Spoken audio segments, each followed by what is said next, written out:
Welcome back to the Plug Radio. DJ Calissimo, Carrie, and Michelle. We are here with the Game Changers. We're the next Game Changer. He wasn't dancing in all the videos and all nothing like that, but we got him. He does him on a couple of couches. Roger Browns, what's going on? What's going on? Welcome to the Plug. Appreciate you coming Glad through. to be here. Welcome to be here. Appreciate you. Absolutely. So Roger Bonds, of course, another game changer that we have in the building, Mr. Ciroc Boy Roger Bonds, for everybody that's familiar with him on Instagram, but somebody else that uses their social platform on social media, specifically Instagram, to speak about these important issues and things that are going on. Yes, it is. It's entertaining to have funny videos. I will say that. But how important do you think it is to use your social media to talk about the more important issues with everything that's going on recently, as far as like the police issues, as far as like today you posted a video about the person in Walmart and their kids and stuff like that. Like, how important do you think that is to talk about those issues and use your social platform to talk about those issues? I think it's really important. I think it's way more important than what we think. You know what I'm saying? Like Shabazz, I'm one of the people that really didn't realize how much social media touched people. You know what I'm saying? Throughout all the years I was with Puff, I never had social media. So now I say to myself, imagine me being with Puff every day, because we was together like almost every day for 10 years. So it's like, imagine if we had social media back then, what I would have been able to do, what I would have been able to show, and what I might have been able to change. You know what I'm saying? So even though I'm not with him on a daily basis right now, I still represent his company and everything. So I'm still able to touch a lot of people that other people can't touch. So I thought of like, yo, what can I do that's different? Like, you're right, I'm on the couches, you know what I'm saying? I'm dancing, you know what I'm saying? That's a part of what I represent. That's a part of the lifestyle. But is that it? Right. Right.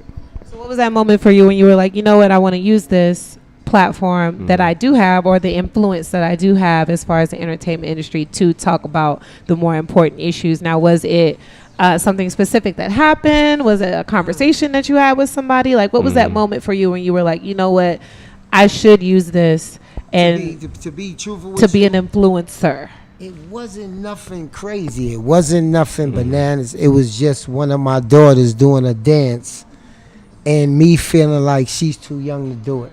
You know what I'm saying? And when I spoke to her about where did she get it from and all that, oh, this person is doing it, that person is doing it. And then when I went on social media, I seen it and I said, okay, this is more important than what we think, because this is changing the kids' lives. You know what I'm saying? And a lot of times we don't understand it until it hit home. But it didn't take a pregnancy or it didn't take a murder for it to hit home. What hit home to me was her little ass acting like she was grown at that age. And then that made me investigate and look into a lot of other things. And I really felt lost. Like, I really felt like what I was doing was wrong. I felt like what I was representing was wrong, because I just felt it was selfishness that I wasn't using the platform to touch the kids that I could. So when you go on social media, you see it's like the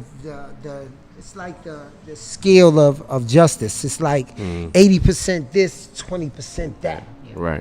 But to me, I don't knock what nobody else's do. I just want the people that's able to do something to wake up and come alive, and let's even the scale out so that these kids have choices on what they do and they don't feel like this is what I have to do. So that's how I came up with that. So do you feel like there's a disconnect with the young people of today? You know, the kids, they don't listen to the OGs, you know, they don't listen to, you know, right advice. Okay. Why should they? And I always say that. And it's the same thing like my man Shabazz said. Why I'm going to listen to you if you following me?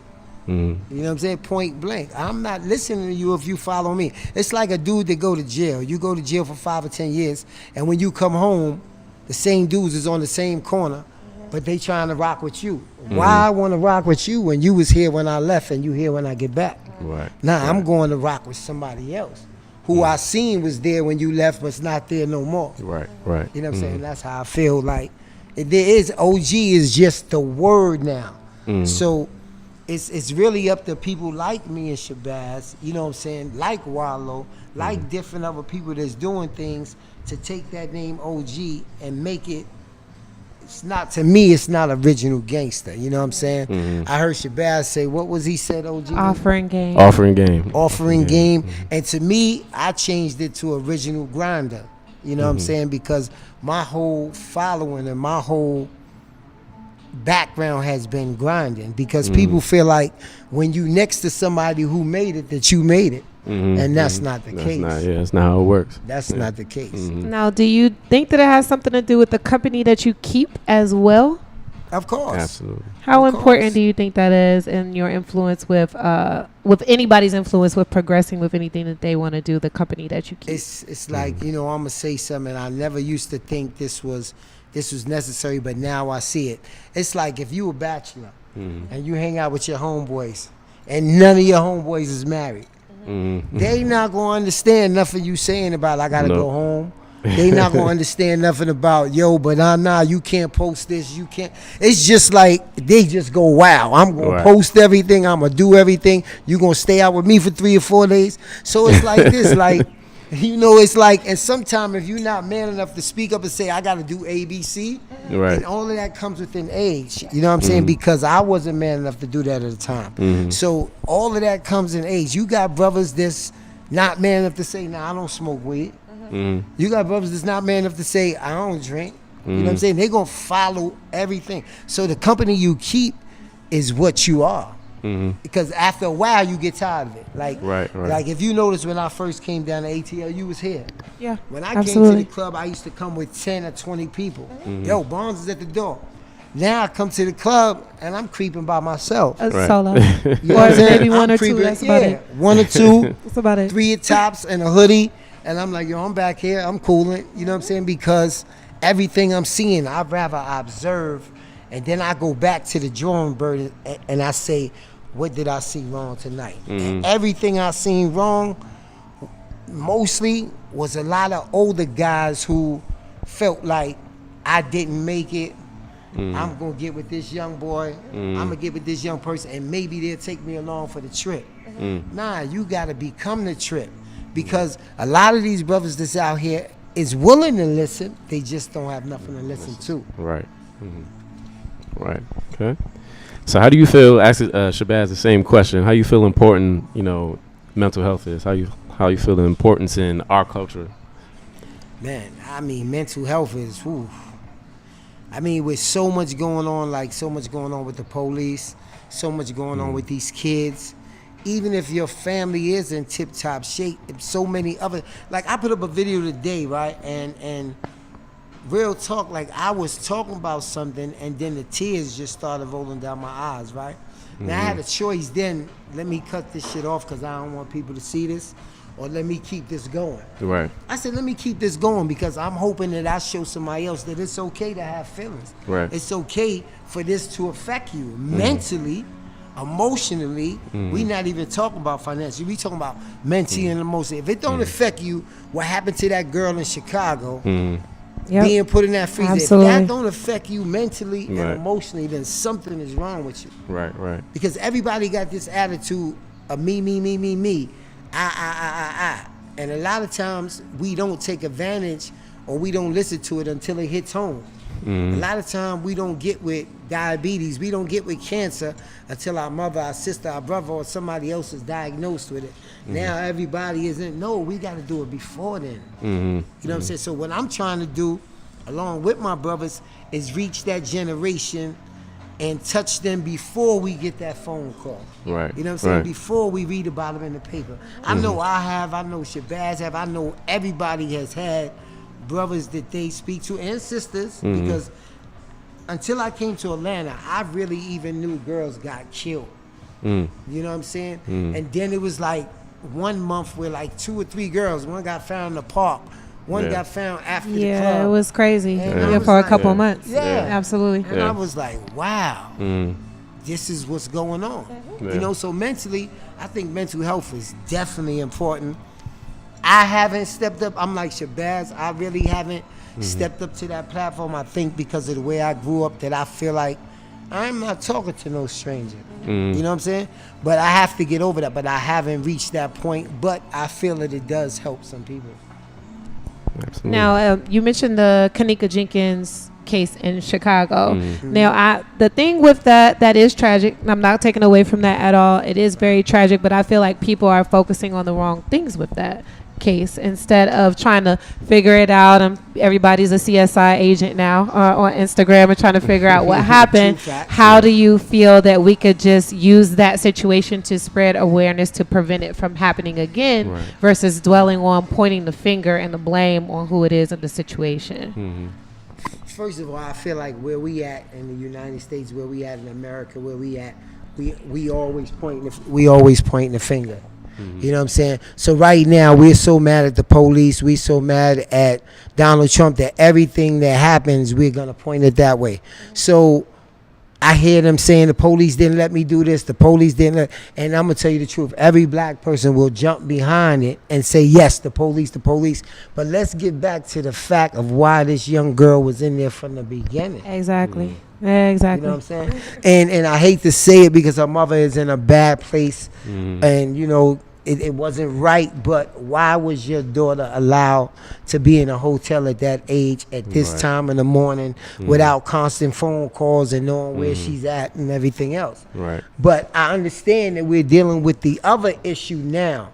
But we have to deal with that issue behind the scenes as people, as black people, as just young. I'm not going to even say black people, just young girls in general. I think we're letting the noose go too fast, and we letting them grow up. I seen a picture today of a 15-year-old in our time and a 15-year-old at this time, and she looked like she was 25 years old. Right. You know what I'm saying? And it's okay, and it starts with us because that's the love in hip hops, that's the this, that's the that, and that's what's selling. You know what I'm saying? The reality shows is what's showing. But who's gonna stand up and say, okay, I'm gonna do a reality show of these brothers that been through what we've been through, going to these churches, going to these schools, going to these radio stations, and going into their life to see how they could do this and what changed them. Who's going to step up? And I'm putting that pressure on all the people who can make it happen. That's exactly what I was going to say. I don't think that it's not being done. I think that it's not being able to be brought to light because of what is, like you said, what's selling right now is the drama, is the love and hip hop, is the sex sales. And so I think some of these networks are actually responsible for it. So we might have to find a way to hold these networks responsible for exposing more positive images versus the negative images that are affecting the youth today. But it's all about the dollar. So if we can figure out how to make a dollar out of this, then I know a lot of people would jump onto it. And when I say if we can figure out how to make a dollar out of this, I'm not talking about us as individuals. I'm talking about the networks. You know what I'm saying? If we tune in, and to me, truthfully, it all goes back to everything starts at home. You know what I'm saying? A lot of people don't like to admit it, but everything starts at home because we're battling good and bad, we're battling right and wrong, but we're also battling the teachings of how you grow up, your morals, your understanding, and we're dealing with the black man as a father. You know what I'm saying? And being in that household. Well, I see that you guys are putting together something amazing, you, Shabazz, and don't kill me. It's another person that's involved in this situation, and you guys are trying to put together something of some sort of tour. Oh, wow. I was being nosy on your Instagram comments today, sorry. So talk a little bit about that. I would love to see that come into fruition. Well, actually, is it something that's already in the works? No, that's something that me and Shabazz really got to really sit down. It's like a platform there, but we haven't done the talk to put the logistics together to figure out how we're going to do it. We know the places that we want to go, the places that we want to start. And of course, when you're dealing with this, you gotta tread lightly because you don't want to upset the wrong people, but you also want the right people to be touched. To me, I feel like him being from Philly, me being from Harlem, you know what I'm saying, that there's a lot of places that we could start off before we bump it to the end of the road. You know what I'm saying? And I don't want it just to be a black thing. It might start out that way, you know what I'm saying, because we don't have that real financial backing that we want, but I've never been prejudiced, so I've never been brought up with a white and a black thing. I'm always looking at it a right and a wrong thing. Just like I told you about the girl in Walmart, she was cursing out a white woman.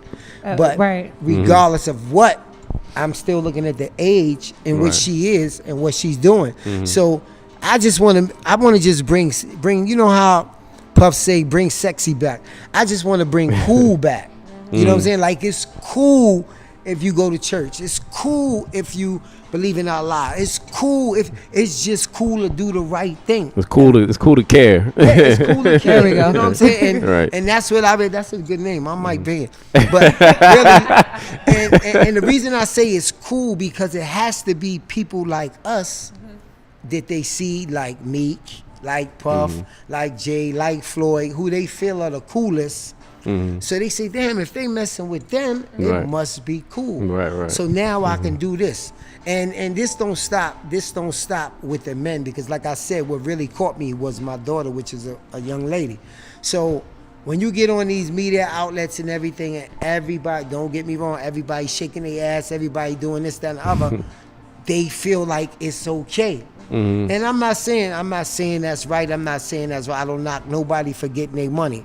But even if you could take the TV and go back behind some of these girls' life, there's probably a whole lot they could teach too. Whole story, yeah. You know what I'm saying? Yeah. A whole story of how it happened. Absolutely. And that's what I want to get down to. I want to get down to what happened, how it happened. Because at one time when I grew up, you know what I'm saying? He's 49, I'm 50. You know what I'm saying? So when we grew up, we slept in the project. If we came home at 2, 3 in the morning, we slept on the project's bench in Polo Ground. We ain't worried about nobody robbing us. We ain't worried about nothing. We got up at 8 or 9 o'clock. Everybody was going to work, and it was cool. You can't do that no more. You know what I'm saying? We knocked on the door. We kept the doors unlocked, and we ran there. Your mother said, go get some sugar. You can't do that no more. No. So, you know, if somebody else spanked me and I came home, my mother didn't say, I'm going to go bust that bitch ass. My mother said, what did she spank you for? Right. You know what I'm saying? And that's when the conversation got cut off, because I didn't want to say what I got spanked for. Right. You know what I'm saying? So we don't have that no more. Yeah, community parenting. Definitely don't have that anymore. And we don't. And the difference is, you do have the Jay-Z's, you do have the 50 Cents, you do have. So we have the power now. You know what I'm saying? And people recognize the power. Like a lot of people talk about. Now I'm gonna talk about spirits for a second, because this is how I identify with it. People say to me, yo, but Grey Goose is doing this, even club owners. Grey Goose is doing this is that, doing that. Okay, but Duce, but Ciroc, okay. They didn't do the things that they doing until these people made a difference to show that black people do have buying power. Black people do make a difference. Then they came out the woodworks and started to employ us. Then they wanted us to be ambassadors. So you got to give credit where credit is due. And I feel like just because of that alone is enough for them to support us as a whole. So a lot of people don't understand the black dollar. Nobody spends more money than black people. And people don't understand that. You look at right now, you look at Dapper Dan. All right, not saying, okay, this man went through Muhammad Ali, went through Mike Tyson. This man sold more clothes than more. Okay, he got locked up. He had to pay a whole lot of taxes and everything like that. Okay, this man is about 80, 85 years old right now, and now you're going to give him an imprint in Gucci? I don't want it. Not at 80, 85. You know what I'm saying? I mean, I understand it's a good stepping stone for black, but they're not going to do that to nobody else. They realized that they didn't have no choice but to do that with him, because it was still coming out and it was still getting media play. It was still getting Instagram play. So, hey, let's just bring him in. You know what I'm saying? But that's what we have to do all around the board. We got to show our buying power, but we sell out so fast that no other race believes us. You know what I'm saying? You know, we don't have no leaders. We don't, there's no Martin Luther Kings. There is no Malcolm X's. There is no leaders that we trust and believe in. There is no leaders that have sacrificed their own for us. You know what I'm saying? So if we got to start it, you know what I'm saying, even though we're not on that platform, hopefully we could bring in some of the people that are famous to say, okay, now I'm gonna lift I'm 55 now, I'm 60 now, I got enough money for the rest of my life and my kids' life, so now I'm gonna get involved with Shabazz is doing, what Barnes is doing, this, that, and other. I don't care where it come from as long as it comes. You know what I'm saying? But with people like, knock on wood, with like Cardi B and them, you know what I'm saying, who's showing that I come from ABC and I could still make it here. Right. If we could get some more of those, then I think the younger generation will start to change and believe in themselves. And I like her story because a lot of people counted her out when she left the show. Yeah, absolutely. They thought it was it. It was all right. That's it for Cardi B. But now she quit the show. Yeah, right. You know what I mean? Like, she didn't get kicked off. She quit. Right. It's like, I'm good. People, you know, they I'ma counted use her this, out. Yeah. which is why a lot of people don't even like the reality TV situation because they feel like they just make a career out of it versus using the publicity and the promo and use the marketing to do something else to make it a bigger situation for them instead of getting wrapped up in the situation. So, you know, it's definitely possible. Salute Cardi B for doing the damn thing. But I am looking forward to this panel, guys. You guys put this together. We're going to be all supportive of it. You guys let us know if you guys need us to do anything. Live Hip Hop Daily, the plug. We're all for it. Any support you guys need. We're 110% behind you, man. I'm like Shabazz. I'm messing with the independents. You know what I'm saying? And I'm not gonna say I wouldn't mess with Clear because the object is to get more people to understand. But I could guarantee that the first one that will get all the information, everything else, instead of it filtering down, it'll filter up. Right. You know what I mean? Okay. Yeah. Well, Roger, most definitely. Thank you for coming. Appreciate you coming through. Absolutely. Thank you for coming. Here. Let the people know how they can follow you, stalk you, all that good stuff. Instagram, Twitter, Facebook, MySpace, Black Planet, Christian Mingles. What's the new one? What's the new one Shabazz gave us? Shabazz, what's the new one? SeekingArrangements.com. I'm still in it, Shabazz. I'm Roger Barnes everything. I'm Roger Barnes everywhere. All right, guys. So this has been the Game Changers episode of Live Hip Hop Daily. Of course, each and every Friday, 9 p.m. If you guys missed a part of this episode, you guys can also catch it on Fleet TV and, of course, on RIP TV. We'll be posting it on our Instagram. So follow us on Instagram at The Plug Radio ATL, at Carrie QTENT, at DJ Calissimo, and, of course, at Live Hip Hop Daily. Cal, what you got coming up, man? Plug them in. There it is, at DJCalissimo.com. Check out the IG at DJ Calissimo, all that good stuff. And Sweet Auburn Music Fest is next week. Next week, I'll be on stage with Russian Roulette. So you definitely want to be in the area, not in the building. We'll be outside. So y'all gonna take over like 6 blocks. So it's not gonna be hard to be in the area. Yeah. All the food trucks and everything are gonna shut down. Auburn is gonna be all traffic downtown. I'm there. Also, block party in Decula at the school is going to be a basketball game, and it's going to be a whole event, everything outside. I'll post it. Check it out on my Instagram. I'll post it and everything, more details for that. But definitely want to be there for that. You and DJ Fidel. Yes, me and Shout DJ Fidel. Most definitely. Carrie. Oh, what I got coming up? No, I'm just playing. A3C week is coming up, guys. So you guys already know the plug, Live Hip Hop Daily, Tape Hustlers. Shout out Tape Hustlers. We got a whole week of stuff coming up. But the kickoff, the official A3C week kickoff will be October 3rd. That's a Tuesday. And we're kicking it off at Magic City. So all the artists that are coming in from out of town, or even if you're here in Atlanta, you guys are able to perform for free. You just have to tip the state. Lord, please don't walk into Magic City with no money. I would hate for DJ Outlaw to embarrass you and cut your song off, okay? So we're giving you guys an opportunity to perform for free at Magic City. That's October 3rd. It's a Tuesday, 2 Live Tuesday. Shout out Mike Mars, DJ Outlaw, Ty Biltmore, Tape Hustlers, of course, Live Hip Hop Daily. And, of course, that'll be my official birthday party, so I'm excited. Yeah. Roger, you coming? I'm there. See? Y'all saw that. It's on tape. Roger's coming. But the VIP list is already crazy, so we're going to start releasing flyers real soon. So you guys just follow us. Stay tuned. We got all types of events through A3C from Tuesday to Sunday. So we'll be posting all of the flyers. And, of course, shout out Willie Hannon Music Soul Child. October 15th, they'll be releasing their independent film, and we'll be posting more information about that as well. So until next week, guys. Thank you guys for tuning in. Till next week, next Friday. It's been real. Your girl Carrie Michelle, DJ Calissimo, the plug. We'll see y'all next week. Hey, keep it plugged.